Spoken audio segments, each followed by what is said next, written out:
Hello and welcome once again to the Sydney Survivor podcast. The ORCA pod is back and we're here to discuss all things Sydney Survivor episode 2. It's going to be a smaller group this time for the activities of the ORCA pod, but that's just going to get more time for some in-depth discussions. Max, unfortunately, is on a flight, so can't be with us. Annabelle is in New Zealand at a conference, potentially drunk. I think that could have made it even better, but still she's not available. But I am joined once again, week off, but now back on the pod twice in 1 week is Jules. Welcome. Hey, excited to be here. We're finally getting some action. Are you as excited about my jacket as Danny is? I don't think anyone could be, but it's a pretty nice jacket, I will admit. Thank you. I do try to please. I do try to bring some style here to the ORCA pod. It's I don't know if it's symbolic of Amanda, like the Captain America shirt that I wore last week, but like let's say it is for fun. Amanda will be joining us later, which is really exciting. I'm looking forward to catching up with her and seeing what her experience was like. But I guess do you want to let's start with Amanda's gone. She may be on the edge of extinction. She may come back. Why don't we talk about, I know it was in the middle of the episode, but why don't we start off with John got voted out and we've seen a bit of him on edge of extinction and he seems pretty salty about it. I mean, what first group isn't salty? But yeah, he was not happy to be the first one out. He seemed to be like plotting for what happens if he gets back in the game, which, yeah, I would be too. What odds do you give him to getting back in the game? I'm assuming they bring someone back at merge. So that's probably going to be, 6 or 7 people. He might be in with a good chance. We don't know what the challenge is. We don't know who else is coming his way. I think if Merlene is on edge of extinction, he's got no chance. I think she's winning whatever the challenge is. Yeah. We'll see. But I wouldn't be surprised if there's advantages or something out there for him to find that might make it easier for him. The little egg he found could be anything. Could be nothing. It's nothing. It's a leftover egg from like the first challenge. You don't know. Why would he think that's anything? It could be something. He could at least pretend it's something. It's nothing. You really think it's something? I don't know. I wouldn't put it past him to be something. I think it's nothing. Even if it is nothing and he pretends it's something, it could be an advantage for him. It's the one of the leftover eggs. This is the advantage in the battle back challenge. The egg. I don't know. It's not. It's nothing. It's nothing, and I can't believe he thinks it is. I assume he doesn't. Okay, so I like that we got a bit of him on there, and then but I guess we go back to his tribe, the ones that voted him out.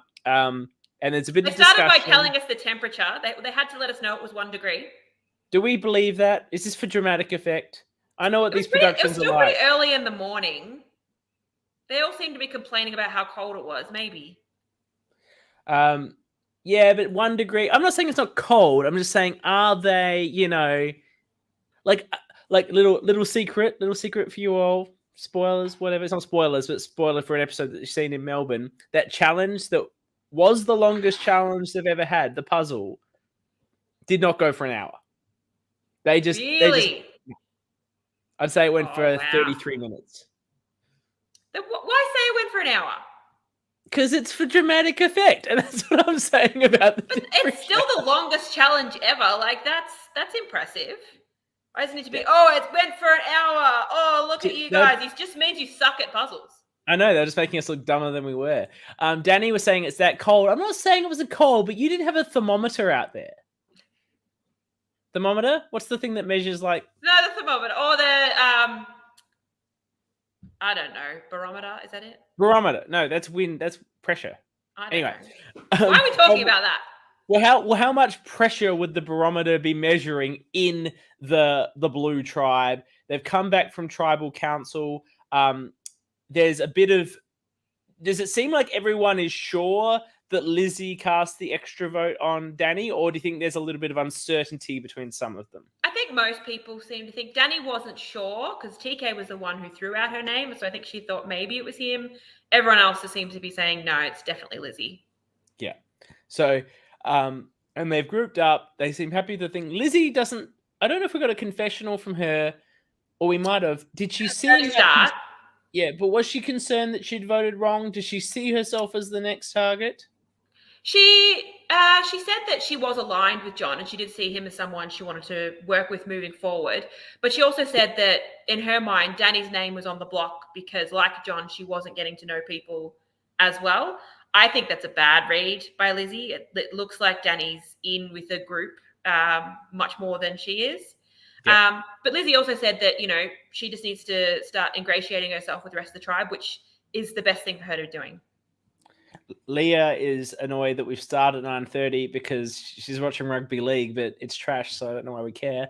Yeah, we're and also, what time are the Tigers playing? So we've got Lizzie feeling okay, but really she shouldn't. But she's got a swap now. Jump to the end. There's a swap. So she's in a different space. Everyone that was in a bit of trouble is now no longer in trouble. Well, it'll be interesting because both tribes seem to be like a 6+1. Like Lizzie was left out and Ethan was left out. So it'll be interesting to see if one of them ends up in the majority. Are they going to flip to the other side? Yeah, it'd be a very interesting swap. Just jumping up, we're gonna jump around here. Did Ethan vote wrong? He voted for Leah. Oh, so he did vote wrong. Okay. Yes. Though he thought the votes were going on to. He thought it was Shane being split on Leah. Leah is the backup in case Shane played an advantage. So he probably didn't think Leah was going. No. And he did say that he didn't want to vote her out. He may have still known about the plan because he was sitting on the end and Amanda was next to him, and it seemed to happen at Tribal. So they might have wanted to include him, but it's a bit hard to Amanda's here, sit back, Amanda. Ethan, we're going to vote for her. And I can't see them playing an expectation that Amanda would have an advantage, but you do want to take that precaution if you could. So if Ethan was already throwing a vote on Leah, then there's no real point in getting him to change it because that protects everyone else in a scenario that an advantage is played. So it would make sense that he would have either he didn't know about it or he did and he just kept it there anyway because he was always playing that Leah vote as a backup. And plus, he told a few people he was doing that. And I think what's really important when you play these games to build trust is when you say, I'm going to vote this way, that you vote that way unless you are told that it's changing or you've been informed that it's going to be a different arrangement. You vote the way you said. Otherwise, you come 100%. Back and next time people can't trust you for your vote because you can't be trusted to do the thing you said you were going to do. Yeah, completely agree. And he had said, I don't want to vote for her, but I will. So he's showing the group that he's putting what everyone else wants above what he wants. So he's showing himself to be a really good ally. Except he was almost copying votes. This is from most of them. Seriously, episode 1, Danny's the decoy vote. Episode 2, Ethan's the decoy vote. Why are you trying to kill off my podcast host? I'm not even sure if Ethan was a decoy. I think he was the vote. I don't know if it was Leah. Which makes no sense. It wasn't Leah. Well, no, the original plan seemed to be a split between Ethan and Shane.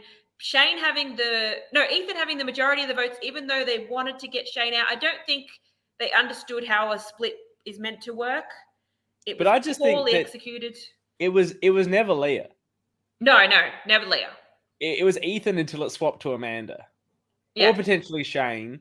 Look, we've started with Tribal. That's how they do it in RHAP. Let's do it here too. Let's talk about Tribal and then bounce back.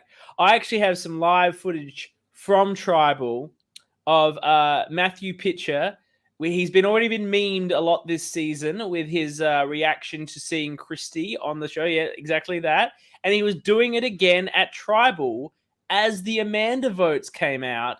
Here is the live footage of him. I'll just show everyone there. As he reacts to repeatedly Amanda and then Amanda. Oh my God, I voted for her, but I can't believe there's votes. Amanda. Are we surprised? like I in my cast assessment of Maddie thought he's gonna be honest and trustworthy, and here he is just snaking Amanda as hard as he can, and then just like fake acting his shock. I'm Is he surprised. like pandering in case she comes back from Edge of Extinction and he can be like, I had no idea. I don't know where the 6 votes for you came from. Yeah, I don't love a panda, to be honest. No. I think it's insulting, and I think people figure it out. I think people take the time and figure it out. Look, I know everyone loves to talk about me talking about my orgs, but I did it once in an org when we were down to final 6, and it was a different sort of game style. But I obviously had done this person wrong, and I tried to tell her that I had not, and then she got tired of me gaslighting me and blocked me on the message program, which not even the host knew you could do. And then I had to take the fight into the public to try and get resolution. But it was stupid because it was gonna be figured out. And I think the fact was she actually started believing me that it wasn't me for like maybe 10 minutes or something, and then talked to somebody else. And then once she realized that I'd been lying to her about it, it was 10 times worse than me actually doing it and not owning up. You are much better off owning up to it, but blaming someone else. Just being like, look, the vote changed at Tribal. I didn't know what to do. I wrote your name down. I wish I hadn't. I wanted to keep you. That is going to appeal to her a lot better, that honesty, than this fake panda, which she's going to pick up on. As soon as someone else from that red tribe goes to Edge of Extinction, they're going to be like, yeah, Matt knew about it. Everyone knew about it except for Ethan. Matt, yeah, Danny says own your shadiness. Exactly. And exactly, they're going to find out, and he was part of the chain. So we were discussing this. What actually happened here? So we think they've come in with a plan. Let's talk about the tribal plan. It's all in reverse, all right? They come in with the tribal plan to potentially vote Shane out to remove his advantage. Of course, Shane then finds another advantage. Apparently looking for his gloves. Do we buy that? No. But frankly, like, Shane's clearly just wandering off and not chatting with anyone anyway. And who needs allies when you've got all the advantages? Who needs allies when you got advantages? And then I'm gonna have to make my karate moves from hang on.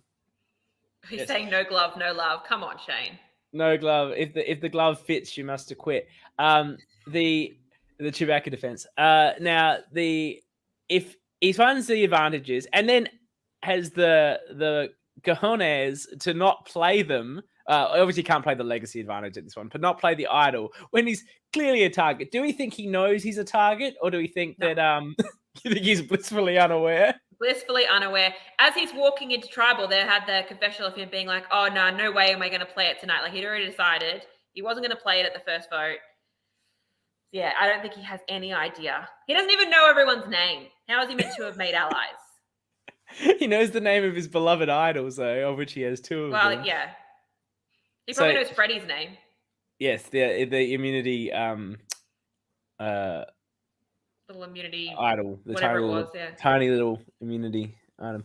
My immunity idol here, I think, is bigger. Hang on. There, mine's bigger than that tribe's. What is that from? Apparently, it's from David versus Goliath. It's got season 37 underneath it, but that looks very official. I hope you paid a lot of money for that on eBay. It was a gift because people know me well. It doesn't even have a Survivor logo on it. That's absolutely just like,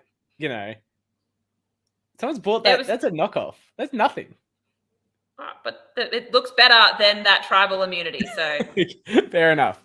And as Shane says, it's not about the size that counts. It's how you use it. And it'll be interesting to see how he uses his idols. So he chooses not to play one here. There's a lot of discussion. Malise saying he didn't talk to anyone because he was too busy talking to production about all of his advantages, which he has very, very many of them. So notwithstanding Shane's, this is a really interesting situation. So notwithstanding he has an advantage that no one really knows about, and is wandering off looking for other advantages instead of building social or strategic connections, he still doesn't end up as a likely person to get a majority votes at this tribal council. I think what we've got here is a tribe of people that are looking to overplay. This is a hot mess tribe. Like These are over. Yeah, there's everyone who's so excited to play, and it's a tribe of CKs. Yeah, well, and there is such a thing as too much of a good thing. Like even I can admit that. So, yeah, they're all keen to make a move instead of making a sensible move, and then which is put the majority of votes on the guy with the advantage. Obviously, even when they discussed the vote split, they had 4 on Ethan and 3 on Shane. If you are trying to split votes because you're worried someone has an idol, you need to put the majority of votes on the person with the idol. It doesn't work otherwise. Absolutely, because otherwise you've achieved nothing. Like, okay, they play their idol. The only thing you're doing is giving them a bit of a womp womp sad trombone because their idol didn't actually save them. Like they didn't need to play it.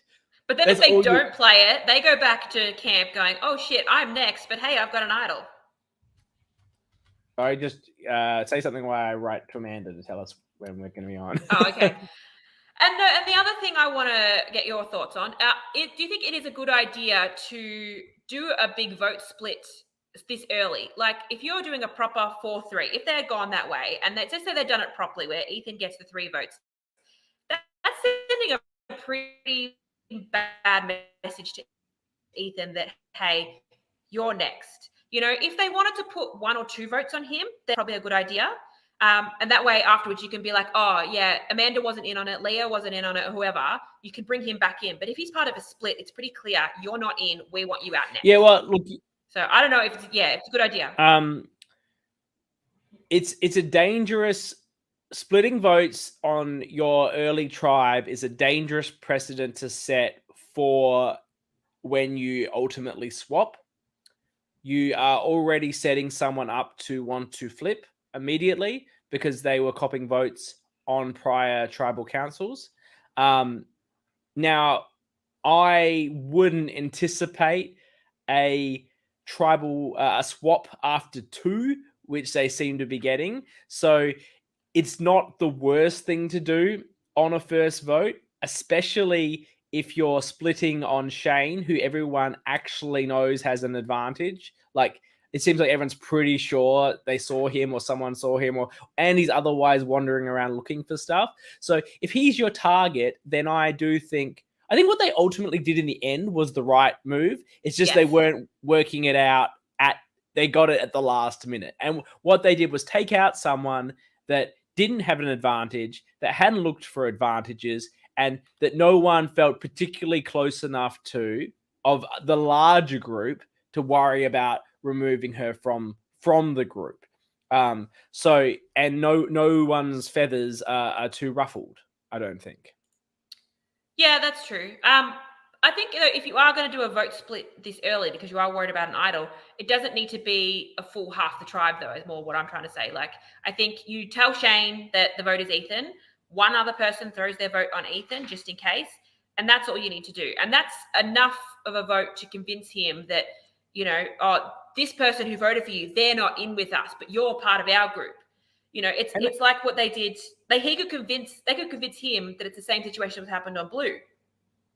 No, you're right, and that's what Ethan was actually trying to do with his Leah plan. Yeah, he was saying that he and I think Maddie P were going to vote for Leah, and everyone else could vote for Shane, and that was like their strategy. So, like, Ethan had the right idea there, but ultimately, there's a group now. Apparently, now because we're doing reverse, I read this somewhere, maybe on the Facebook post for our page.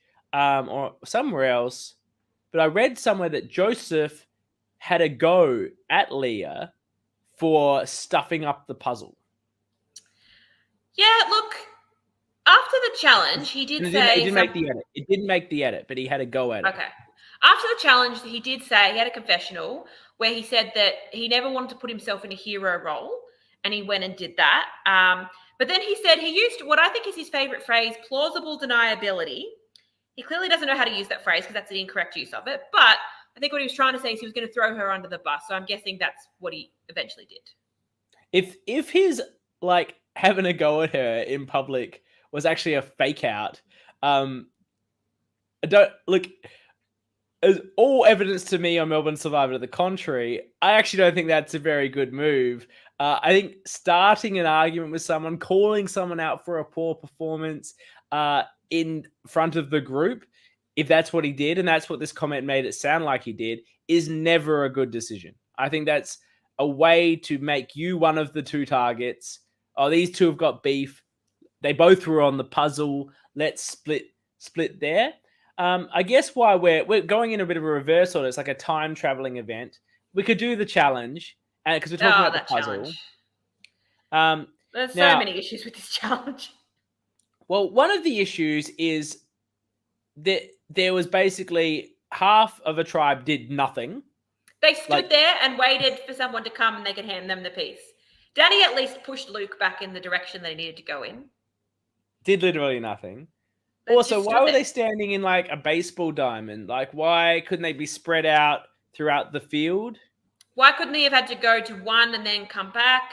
Why did he get to do everyone in a loop? There was Danny saying they were callers. Well, everyone was a caller? Who was a caller? I think the idea of a caller is that you have one and then it does put them in that hero role. And usually they've got to direct multiple people that are blindfolded. Do you know I can give you multiple ways we can make this more interesting. What if everyone was blindfolded? So the person with the puzzle and the person trying to get to them, and you're both like trying to come to me and they've got to follow your voice. Yeah. That could be more interesting. That would be good. See, we've already come up with a few ways to improve this challenge. And then of course, the puzzle. I'm sorry, how old are your children? I have a 5-year-old and an 8-year-old, but they've your been 5-year-old could have easily done that puzzle. A 3-year-old could have done that puzzle. They have these puzzles for kids. This is a kids puzzle where not only are the shapes drawn, but the colors are even there to match up the picture. It was basically a coloring in, but with puzzle pieces. Like now, they could have taken away that bottom board bit and just make them solve the puzzle without it. That's a good call. I feel like even with the cheat code underneath it, they took too long. Yeah, Danny's saying her son would have slayed that puzzle. Yeah.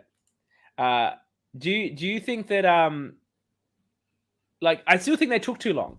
Like they did. It's because there was two of them doing it, and often two people trying to do a small puzzle actually makes it harder. Yeah, I'd be like, get out of my face. I'm solving the puzzle. It needs to be one person just going bang, bang, bang, bang, bang.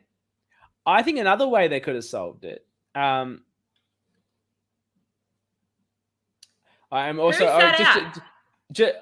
okay. So there were extra people that sat out. Obviously, 3 in one and 2 on the other.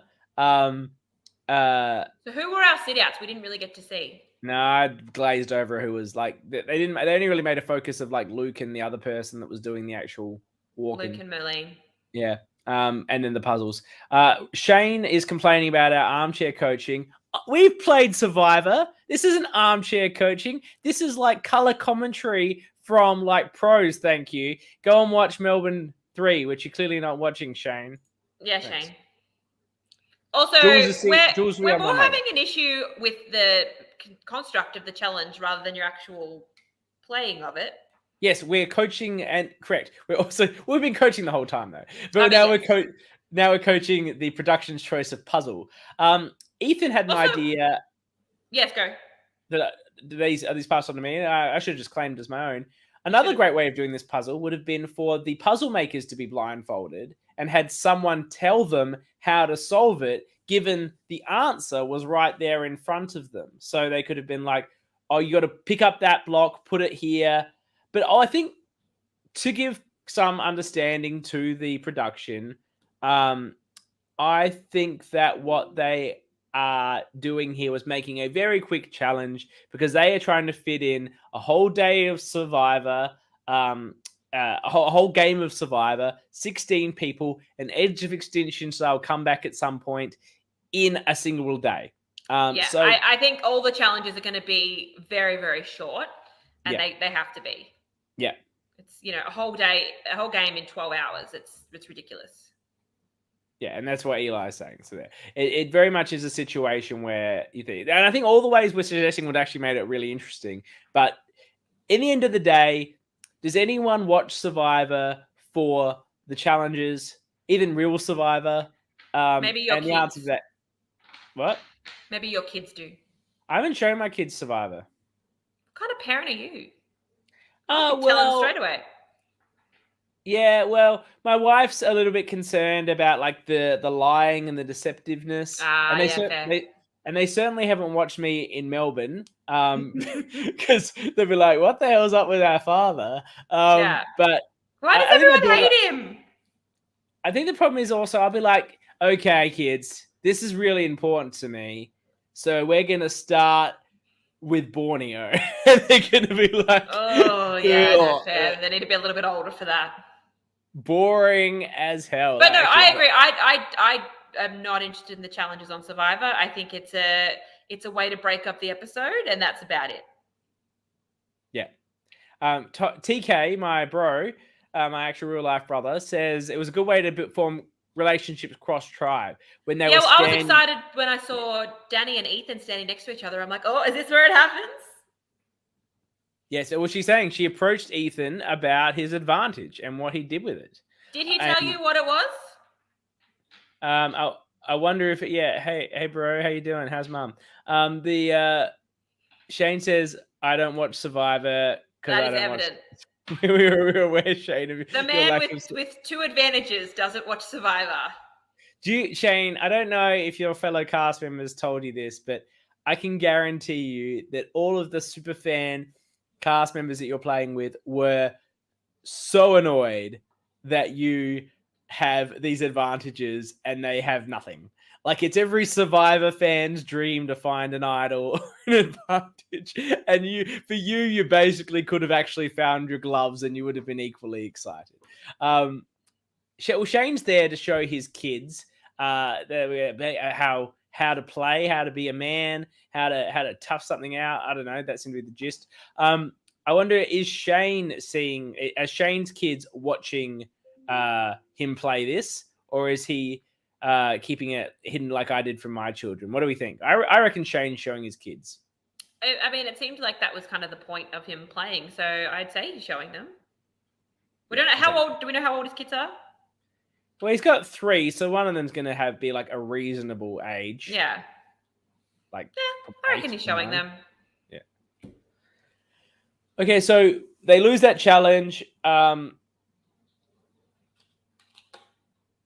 So they lose the challenge. They go back to Tribal Council. We've discussed the plans. They go to the plans.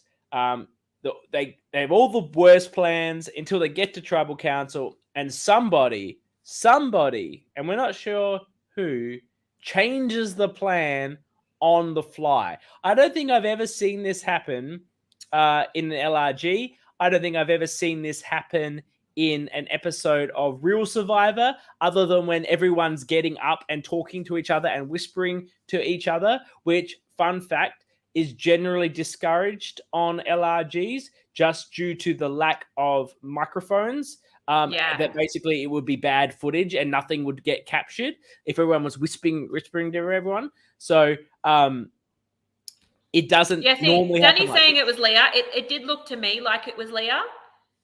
So you seem to think it was Matt. Well, I saw Matt, and maybe I missed part of the conversation, but I saw Matt talk to Merlene, who I think was on his left, and then talk to the person who was on his right. It looked to me like it started with Leah. She had Shane on one side, told him, and then turned to Joseph on her other side, and then he kind of passed it down the line. Yeah. That's how it looked to me. Melina's saying, it was Leah. They told me, and she told Matt, and then Matt told Jazz, who was next to... So, to me, that says that Leah is a dangerous player. If she could change a vote at Tribal, that is scary. I would watch out for her. It's interesting. Everyone's saying Joseph was very involved in it. If Joseph was having a go at Leah, was that a complete plan between them? Was it a fake out? They seem pretty tight, so yeah. I would say it was a planned one. Interesting. I don't recommend the fake fight stuff or the fake we're not working together stuff, because I think ultimately you end up saying too much stuff and then it comes back to you. And even though you say, oh, we had permission to say nasty things at each other and throw each other out, you start wondering how much of it is actually legit. particularly when it all cuts coming back to you. So I don't recommend that approach if that's what was going on. But it worked here. I think Amanda got blind. That must have been a brutal blindside because, like, John, for example, knew he was probably getting some votes. Maybe he doesn't think he's getting all the votes, but he's getting some votes. But no one would have told Amanda that you're a target or you might Amanda get a thought vote. there was a completely different plan happening. It's because there was a completely different plan. Exactly. So, it changed. So she would actually have had no idea, and she would feel, it would be good to get her on, because I reckon when she comes on, I reckon, yes, Amanda will be joining us soon. I think Amanda would be just devastated, because you'd feel like all these people lied to you, which they did, and that's part of the game. But when no one's actually, like, you'd think like they all kept it from you. Yeah. You know, you'd think, oh, I thought Jazz or, you know, Malene or whoever Amanda thought she was close with would have told me that maybe I was a target. And well, she did seem to be, it seemed to be a 3 with her, Jazz, and Malene. And Malene in her voting confessional said, I don't want to vote for you, but this is the plan. Yeah. So, you know, whereas if that had happened during the strategy talk time, then, you know, she would have said, hey, you might be copying a vote. We got to try and do something about it. Or you might be copying a vote. Do you have an advantage? You know, without any of that, Leah's obviously the Tigers game is over, and she's nailed it. Now, I don't know if that's the rugby or her entrance or the fact that she destroyed this tribal council with an incredible pull-up. One of the most incredible at-tribal votes I've seen in Survivor, including the real show, but definitely in an LRG. And, you know, Merline's trying to justify her savage betrayal of Amanda here by saying she was collateral damage for everyone just knowing no one wants to be out of the majority. But you all still could have voted for Ethan. I guess if you wanted to save her once Leah, Joseph, Shane had turned, it's still 5-3. But I guess that goes to the point you've made, Jules, that you don't want to be splitting that much on a first vote. No. And it looked like Leah initiated the vote because Amanda had been telling everyone what to do. And I don't think you can tell Leah what to do. I think she does what she wants. Leah is coming across as one of the best characters. I was watching with Annabelle, and she was loving her. Oh, you watching with Annabelle? What, like live or something? I'm interested by this. Yeah, Maddie P had a little thing. A watch party, yeah. Yeah. Where was my invite? Were you going to come to Brunswick? Probably not, but doesn't mean I wouldn't like to be invited. You know, like, it's nice to get an invite once in a while, isn't it? Sorry. Next time I'll make sure you're on the guest list. Thank you. And I'm incredibly disappointed, but anyway. So I guess we've covered the tribal, we've covered the challenge, we've covered Shane finding more idols. And I guess what we haven't covered is our friends in blue. They've come back from their council. They're trying to work it out. They are desperate to win the challenge, which they ultimately do win. TK came to be claiming credit for John being the vote. He said something about, everyone wanted Christy, but I didn't want her out. I was like, okay, this is your move, right? Would you expect any less from my brother than just to claim moves that, absolutely not. That maybe you only had a passing. In fact, considering he's the one that threw out Danny in the first place, he really just got on board with the John vote more than anyone. Yeah. But there's nothing like claiming a vote. Was he claiming it? Refresh me. Was he claiming it to the camera, or was he claiming it to the? In a confessional, he was saying, everyone wanted Christy, but I didn't want that. Oh, you gotta love the cast member that lies to the audience, or is he just that delusional that he thinks? I think Colin B. He is truly a Kelly. That's how we roll, you know. Yeah. Such is life. There seemed to be on the Blue Tribe. There did seem to be a little 4-person. I don't know if it's an alliance or just 4 people chatting, but Sam, Michelle, Christy, Danny, they look like they might be a 4. We called out that 4 last episode. That's what I think is the 4. It looked like TK was in it last week. I'm not sure if he is in it this week. I think TK is a convenient fifth number for them. Yeah. And I think I love this four working together. I think it's great. And I think he's a convenient fifth. I think that he's a good fifth to have because he's going to feel like he's tighter with Sam, and maybe they think they've got someone else, or maybe it's like there's Danny and Michelle, and then there's Sam and TK and Christy sort of in the middle is probably how they're sort of looking at it. But I don't think it's really that at all. TK's just a perfect fifth, and I think Sam would cut him as soon as he had to. But equally, he doesn't need to know that he's fifth. And once you get swapped, maybe he's actually a tight three with you now. Like, plenty of good options there. Exactly. I think, and the thing about Luke as a player, he strikes me as someone that in a swap situation, and I know we're now talking about swap because there is a swap and you wouldn't have actually expected a swap this soon, but in a swap situation, he would be loyal to his like OG group. It gives me 100%. that vibe. So he already had a confessional about it. I think it was after the challenge. He had a confessional saying that, you know, he thinks that because it's going to be a quickly moving game, he thinks everyone's going to go down tribal lines, and that's what he's planning to do. So, yeah, I think boring. Please don't do that, Luke. Boring. Just because he's going to do that doesn't mean everyone else is. No one likes a pagonging, all right? Like, just make it exciting. I have a feeling this season is going to be chaos, and I'm here for it. But he's not the kind of guy that you need to have had like a bazillion strat chats with to make sure that you're locked in a swap or a vote. One would probably be enough. Be like, hey, we're working together? Yeah, cool, sweet, bro. All right. Yeah, well, I didn't mention this on my interview for Melbourne this week, but Max and I aligned off a nod. Off a nod. Off a nod. Okay. And Luke strikes me as the kind of guy who could do the same. So when we had the meeting bit, like they had a meeting bit, we weren't allowed to talk, but you could look at each other. And I looked at him, and he looked at me. And I gave him a nod, sort of like, you know, that's the up nod, the man up nod. What's going on? And he gave me one in return. And then like later on, he's like, "I'm with you. You and me, like to the end." I'm like, "Yeah, of course." Okay, I tried to do that. We locked it in with the nod. We don't even need to verbalize this. I tried to do that. I made eye contact in my LRG before it started. That person had a very bad first impression of me. Apparently, I had my resting bitch face on. So that didn't work for me. Yeah, well, you just didn't get the nod right. Like, you know, maybe you didn't know like well, there's the male up nod. What's the female equivalent? Can we do that? I don't know. Do females do the up nod? I don't know. Do we? Have you seen blokes do that? You know, like that to each other? Yeah, I know what the up nod is. Yeah. It's a male thing. It's sort of like, okay. You know. Yeah, I didn't really do it. I was trying to do some eye contact of sort of like I didn't want to be like, yeah, we'll work together. But you're overplaying with your eye contact there. You're overplaying. You're being too. Danny's saying the nose scrunch. Yeah, you're being too assertive in like your facial expressions. It's scaring people off. Social context. I am pretty scary.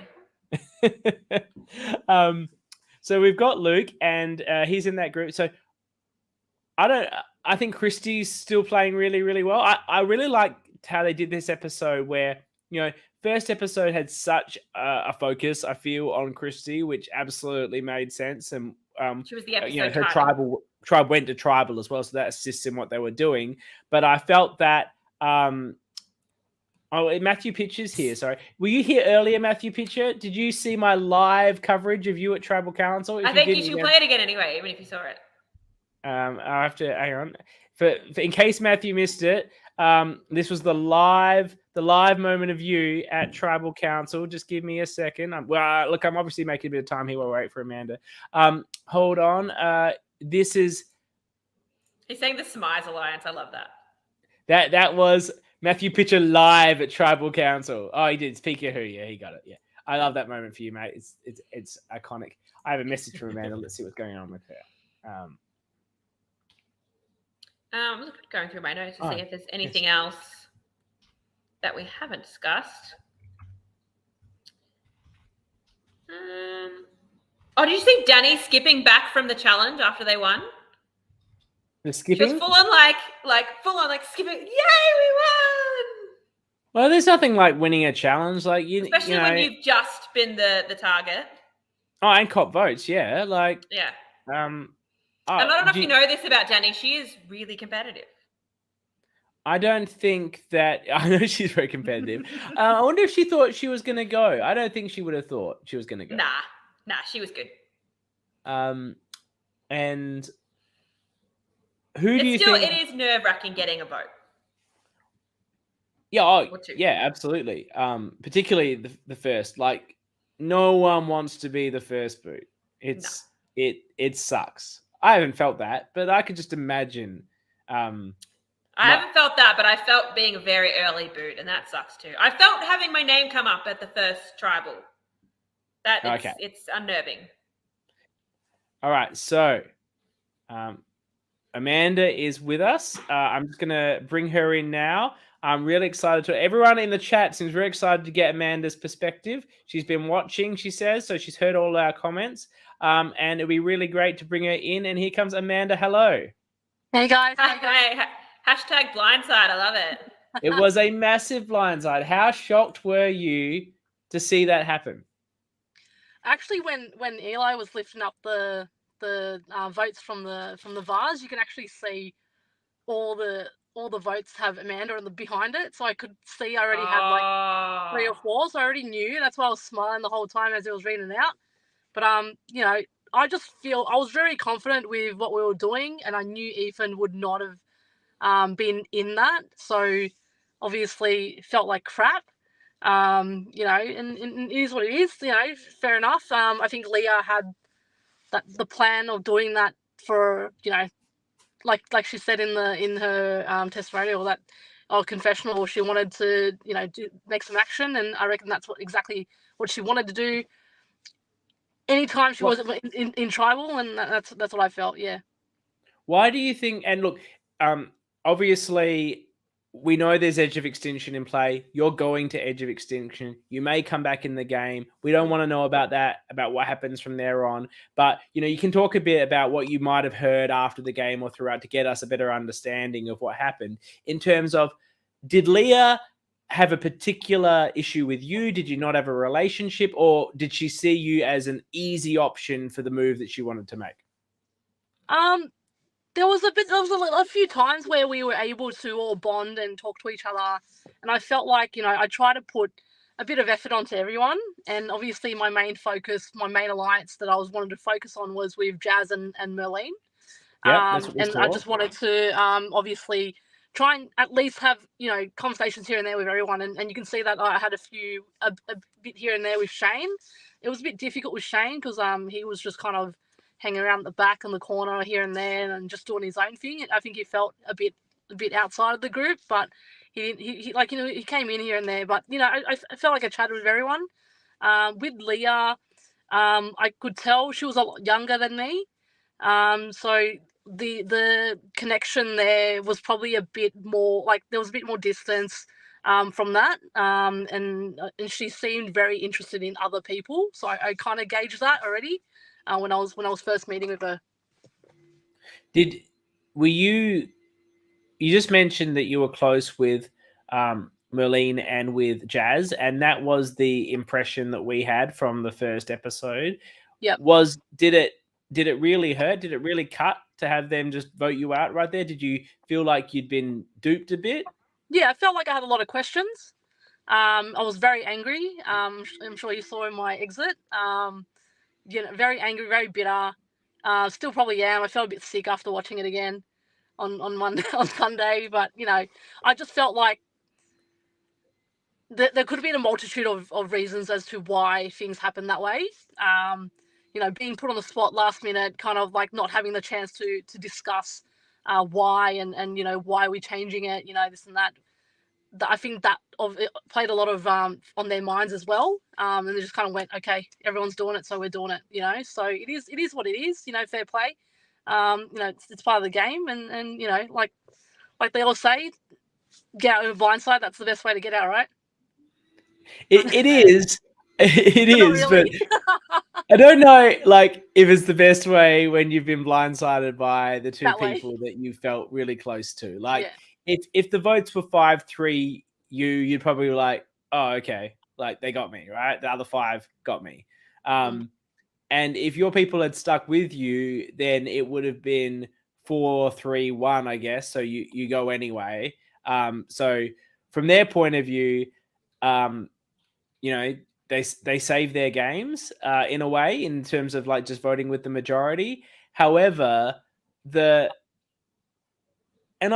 can see myself in their shoes making that decision if I was given some time to think about it, like before the tribal. But to just switch it on the word coming down the line, like how do you trust that? Like I don't know how they can ever trust that, like just because the person next to me told me we're actually voting Amanda now, whose name has not been said the entire strategy chat time. I can't see how Jazz and Marlene just jump onto that plan thinking it's the actual plan with any certainty. Did you wonder that yourself? I honestly feel like they just heard it and then they went, okay, we're doing it. I'm not saying that inexperience comes to play. I'm saying that there's a lot of, they were all, it was early in the morning. They're all probably really nervous about what's happening. They didn't want to be first boot, and that obviously that idea of being first boot played in their minds as well. Oh, I better listen. They look genuine at the time. I can't talk to Amanda. She's over there. I can see Merlene staring at me, and I'm not sure if as soon as Matt told Merlene, or Merlene was telling her, and they were looking at each other, I saw straight away something was up, but I couldn't go over there. Yeah. Right? Or yeah. I probably could have, but I saw straight away. That's what I was saying in the confessionals. I saw looks and I knew something was happening. So you think this happened before the tribal council? No, this happened during. Oh, you saw the looks in the tribal council. Yeah, I saw the looks during. So if you can see the voiceover with Matt and Merlene, I'm looking over and I can see Merlene rocking back and forth, looking at me and doing these kind of things. And I saw that entirely, and saw them mouthing at each other, and I was like, something is going on, and I can't do anything about it, right? Like I'm not going to go in there, hey, like don't vote for me or whatever. I knew something was happening, so yeah. The only thing you can do is like be suddenly, hang on a minute, what are you guys talking about? What is going on here? Because you've got to have faith and trust in your alliance. And if suddenly in the middle of tribal council, you're suddenly doubting them verbally, then that's the worst thing you could do in terms of showing that faith. Yeah. And also like Ethan had an advantage, and we all suspected that, that Shane had one as well, or had whatever it was. I just felt like it was a no-brainer to just get Shane out, to get Ethan out. And for Ethan to verbally say, hey, I got this, I don't know how to play with it, I saw right through that. You know how to play with it. You know what you're doing. Yeah. You're just saying it just to try and sway it off you. 100% I knew he would not have played it. So that's why I was like, you know what, let's go 4-3. Because I knew Ethan would have done, whoever he would have done, it doesn't matter. Yeah. And then, he would have been easy. And then if he did play it, then Shane would have gone. So... Your friend Merlene says here, I knew Leah had issues with Amanda asking her to be the decoy vote, and I didn't want to lose Leah as she was my connection to Joseph. That's Merlene sort of looking at all her relationships here and connecting them. So she's saying that you were throwing out this Leah decoy, and that's part of perhaps why it came back on you. Do you agree with that assessment? So what happened at when we were back at camp was that we're like, okay, let's do 4-3. Let's get Ethan out, and then Shane will be second. So we have to come up with someone that we're telling them that we're voting as opposed to them, right? So we're like, who can we do? And then I was like, well, let's look back at the challenge. Who stuffed up the challenge, right? And then we were talking about the challenge. Oh, at the end of the day, a puzzle, this and that. And then I was like, Leah, I was looking around, and then Leah was looking at me, and I was kind of like, well, do you mind if we go on you? Or like, can we go on you? And then she's like, yeah, I'm fine with it. So with her saying that, maybe I took it with a grain of salt and should have probably said myself, Yeah. Like it's a hard thing, but you don't want to be the decoy, particularly when there's all these advantages floating around. But no one else wants to be told they're the decoy either, because you just basically told them they're basically expendable to you. Yeah, like if you think about it, yeah, like if I thought about it a bit more, I probably would have done it differently, obviously. You know, the only, like, I didn't want anyone to be out. My vision was purely Shane or Ethan, just because Shane played that, Ethan said the advantage thing, and then I was just kind of like, mate, read you like a book. Let's get you out. Like, that's it, you know? And I just saw it as a no-brainer. I thought it was a mutual decision from everyone. And, you know, it is what it is. There's a comment from Eli here that says there was a scene which didn't make the edit for obvious reasons that Joseph blames Leah for the challenge loss. Now, I have no idea what these obvious reasons are, because that sounds like a fantastic scene. So more clarity, please. But were you there for this situation where Joseph was blaming Leah? Were you around when that happened? I don't think I was physically there. Yeah. But I heard about it? I heard through someone that, Leah did stuff up the challenge or something like that. Looking back at the video on Sunday, why were you wearing gloves doing a puzzle? Like, well, it was 1 degrees, wasn't it? 1 like degree. everyone was, doesn't matter. the fingers were going to fall off. Doesn't matter. But like, you know, it's a challenge. You know, we're playing a game, and it doesn't matter. You know, if I had to go naked running down the road, I will. You know what I mean? So. But I was so far away. We were so distant in our bases. I didn't know what was happening. So I'm over there chilling, chatting with TK, chatting strategy when we do merge, and then, you know, oh, it's done. Like, we're looking at it like, oh, Yeah. we're done. We lost. Oh, okay. And we walk back, and we couldn't see anything. We didn't know what was going on. We didn't know what the puzzle looked like. Yeah. I was making some jokes about Matthew Pitch's shocked Pikachu at the Tribal Council. Given that you knew you could see the votes and saw there was 5 or 6 Amandas there, how did you feel about Matt Pitch's shocked Pikachu reaction to a vote? He obviously knew what was going on. I turned around and I was like, whatever, you all collectively voted for me. And then Eli's like, do you have anything to say? I'm like, nah. And then that's why they all laughed. And then, yeah, see you later. Sorry. Did you, now coming into this, sorry, I'm just saying the karate moves the last one. Did you, Malene says, mad respect, Amanda, you knew what was going on.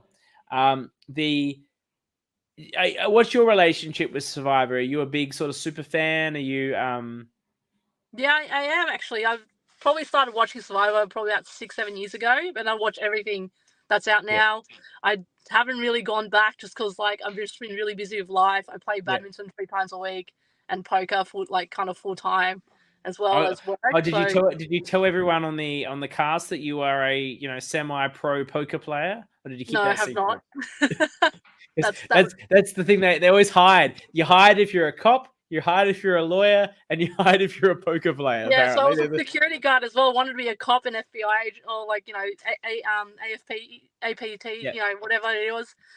So I did all that stuff, and, you know, private investigator, you know, I did all that stuff. But yeah, I'm no longer a real estate agent. But I work in the real estate industry as a recruiter at the moment. Yeah. So how excited were you to see? Had you watched Christie's season?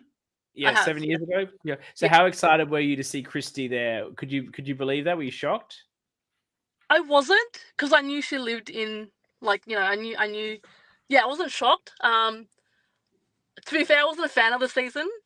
Well, no one was until she saved it with the most incredible final Tribal Council. Yeah, I guess. But I didn't recognize her because I got there a bit later.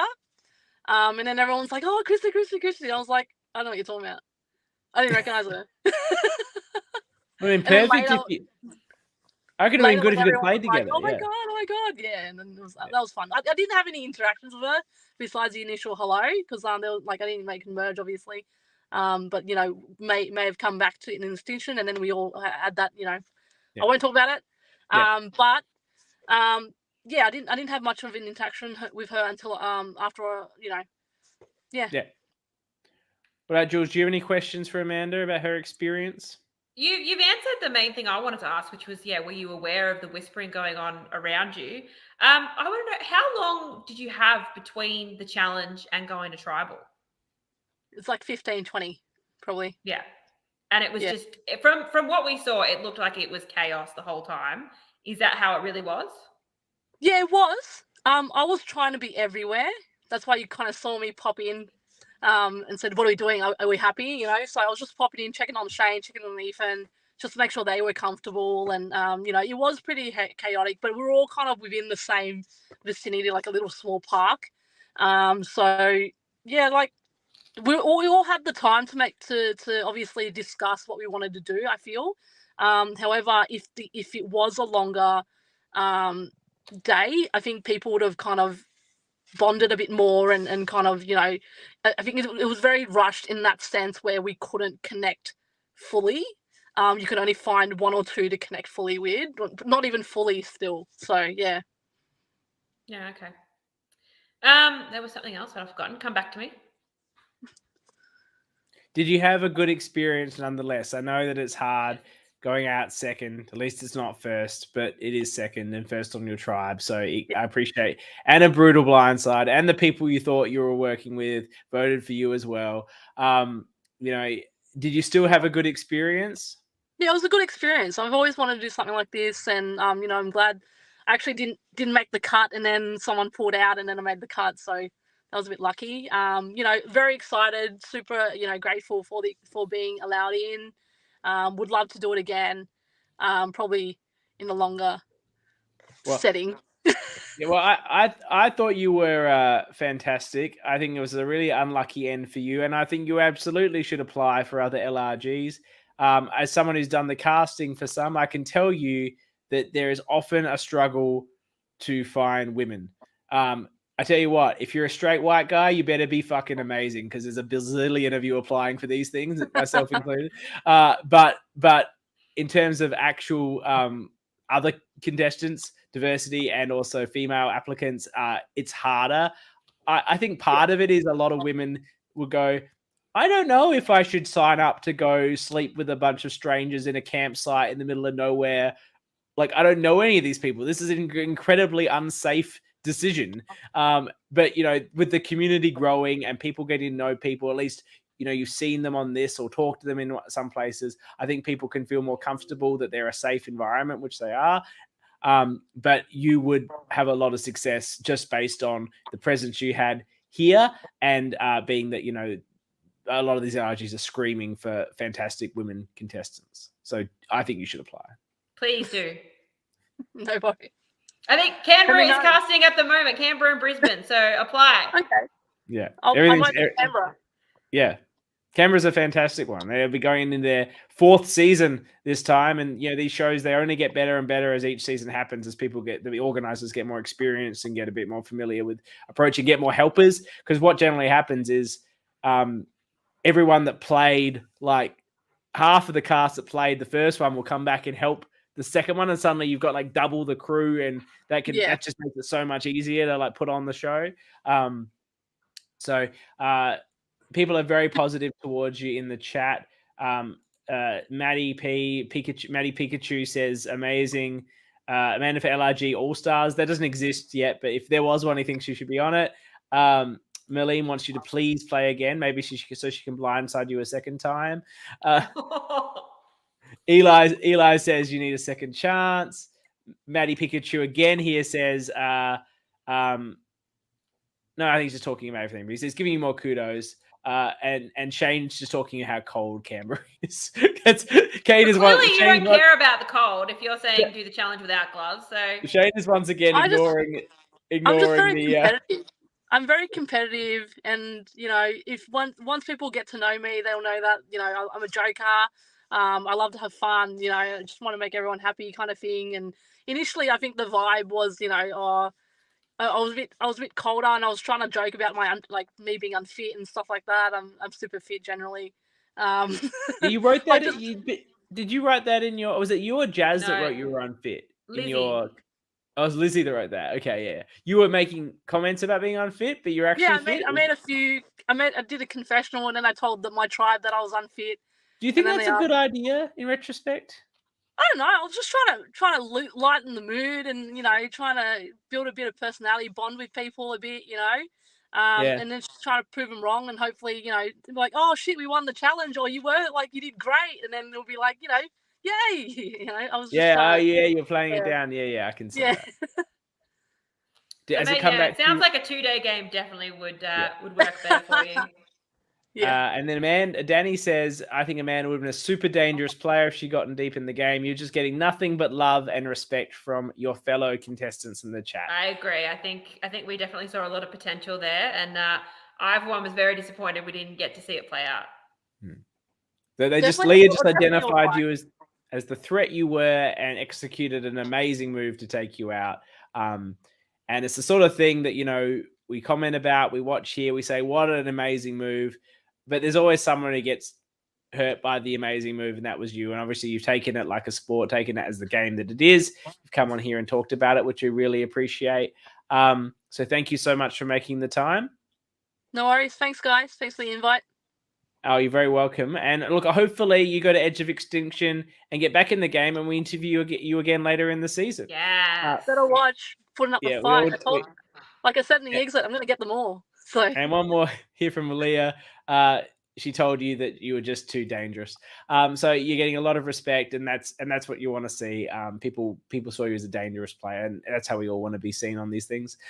So the next episode will be on Sunday at 7:30. Tune in, and then we'll be back like always on the Thursday thereafter to lead you into the weekend, of LRG Australia, with Melbourne still airing on Saturday and then Sydney on Sunday.